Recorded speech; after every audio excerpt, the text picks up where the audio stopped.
40 మందికి పైగా గాయపడడం ఇబ్బందిని కలిగించింది. చాలా విచారకర సంఘటన. అయితే ప్రభుత్వం వెంటనే స్పందించి గాయపడిన వారికి మెరుగైన వైద్యం అందించాలని, అదేవిధంగా దుర్ఘటనలో మృతి చెందిన వారి కుటుంబాలకి అండగా నిలవాలని ఆదేశించడం జరిగింది. దానికి అనుగుణంగా మంత్రుల బృందం కూడా తిరుపతి చేరుకునింది. సాక్షాత్తు ముఖ్యమంత్రి గారు కూడా కాసేపట్లో రాబోతున్నారు. మృతి చెందిన కుటుంబాలకి ఎక్స్గ్రేషియాగా 25 లక్షలని ఇప్పటికే ప్రభుత్వం ప్రకటించింది. తర్వాత ఈ దుర్ఘటనకి కారణాలు ఏంటి అని నివేదిక కూడా కోరడం జరిగింది. ఆ నివేదిక అనుగుణంగా ముఖ్యమంత్రి గారు సమీక్ష నిర్వహించి నిర్ణయం తీసుకుంటారు. ఏదైనప్పటికీ ఈ ప్రభుత్వం ఈ దుర్ఘటనలో గాయపడిన వారికి వైద్య సేవలు అందించడంలో పూర్తిగా వైద్య సేవలు అందిస్తుంది.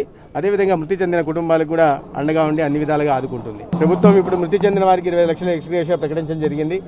అయితే గాయపడిన వారికి కూడా ఇప్పుడు సమీక్ష నిర్వహిస్తారు కాబట్టి దాంట్లో కూడా నిర్ణయం ఖచ్చితంగా తీసుకుంటారు. గాయపడిన కుటుంబాలకి ఖచ్చితంగా ప్రభుత్వం అండగా నిలుస్తుంది. అయితే నేను ఇప్పుడు వస్తుంటే నాకు తెలిసిన వారు గుబ్బా చారిటీస్ అనే తిరుమలలో ఉంటున్న వారు దీనికి స్పందించి మృతి చెందిన కుటుంబాలకి ఒక్కొక్క కుటుంబానికి ₹1,00,000 ఎక్స్గ్రేషియా, అదేవిధంగా గాయపడిన వారికి కూడా ₹25 ప్రకటించి ఒక ఏదో చారిటీ సంస్థ గుబ్బా చారిటీస్ అని చెప్పడం జరిగింది.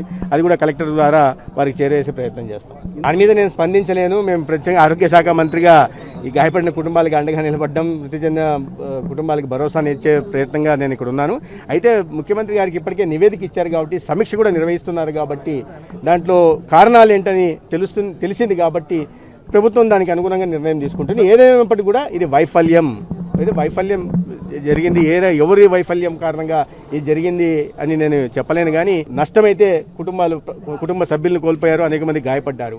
కాబట్టి ఇది ఖచ్చితంగా ఎక్కడ వైఫల్యం జరిగింది, ఏంటి, దాన్ని ఏ రకంగా సరి చేసుకోవాలి, భవిష్యత్తులో ఎటువంటి జాగ్రత్త చర్యలు తీసుకోవాలనే దాని మీద కూడా సమీక్షలో నిర్ణయం తీసుకుంటాం. మంచి వైద్య సేవలు అందిస్తున్నాం.